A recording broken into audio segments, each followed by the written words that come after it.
Finally, in the week in which we've marked the centenary of the start of the First World War, we're going to take you back in time 100 years to an incredible story from the pages of football's history.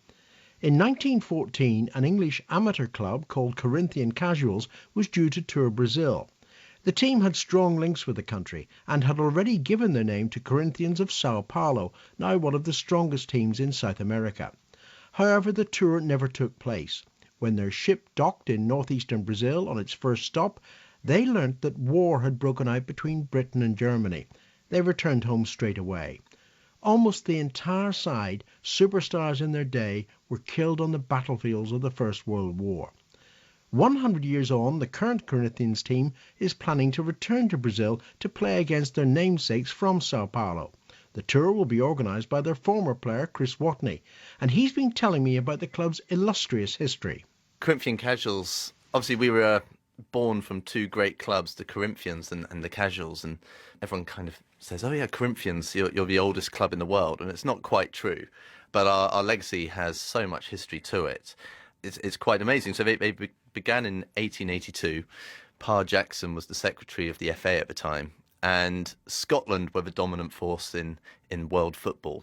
And he wanted to start a team which would be able to help the England national team compete with Scotland.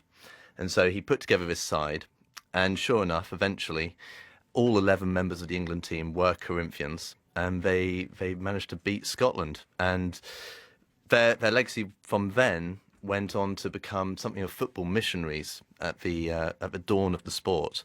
And they went all around the world, and they took football to every corner of Europe. They were the first team to take it out of Europe to South Africa in 1897. They then went to North America and Canada, and eventually ended up in Brazil in 1910, where their most famous and most obvious legacy can still be seen today with the club SC Corinthians Paulista, Sport Club Corinthians Paulista in Sao Paulo, who won the World Championship a couple of years ago against Chelsea. And then, sadly, with the World War in 1914, it was really the end of their golden era because so many players died in the First World War. So there was a plan to tour Brazil in 1914. That's absolutely right. In 1914, the team toured in 1910, and then in 1914 they were on a ship again to Brazil for another tour. And it was while still at sea that they heard of the outbreak of war back in Europe. And quite a few of the players were members of the Army Reserves. And so as soon as they arrived in Brazil, the decision was made, right, we're returning back to Europe. And so a ball wasn't kicked in 1914 on the tour in Brazil. And they returned to Europe. They came straight to London. They signed up to the army. And sadly, for Corinthian-Casuals, we hold the record of the most lost men in First World War. So effectively, the start of the First World War ended that tour before it even started. What happened to the players that returned to Europe and then were involved in the war? Well, you're absolutely right. I mean, the outbreak of that war completely stopped that tour from happening. And they came back. It was a tour party of 15 players, and only one ever played for the Corinthians again. They went off to war. Like many men in 1914, they went off and found themselves at horrific places such as Ypres and the Somme. But the stories, the more you read about where they were found, and these were such great men, players such as Tetley, who captained our team when we beat Manchester United in the record ever victory of 11-3 in 1904. He was said to be a wonderful centre-back.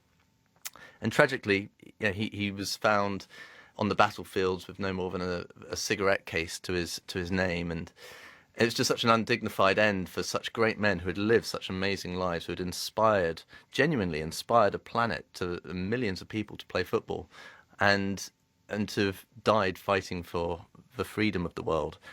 It's a tragic end for such great men.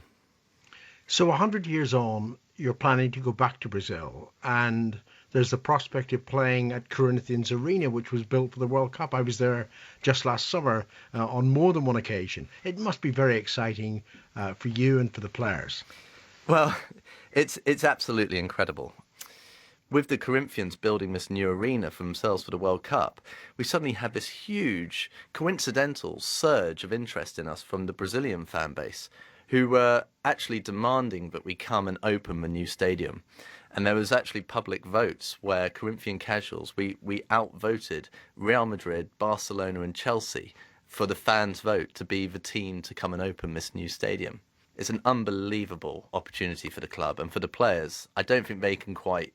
I'm sure they can't imagine what's going to hit them, because these are guys who play for no money. They're part-time builders, teachers, plumbers, and they're going to be playing in front of millions of people on national TV in Brazil against the world champions of 2 years ago. And it's a tribute like no other to our legacy, but also it's a great celebration of the whole Corinthian story around the world. That's Chris Watney of Corinthian-Casuals Football Club. That's all for this week. Remember, if you want to download World Football, just go to our website. That's bbcworldservice.com/worldfootball. You can also follow us on Twitter at WS World Football. Do join us again at the same time next week. Until then, always remember, World Service, World Football.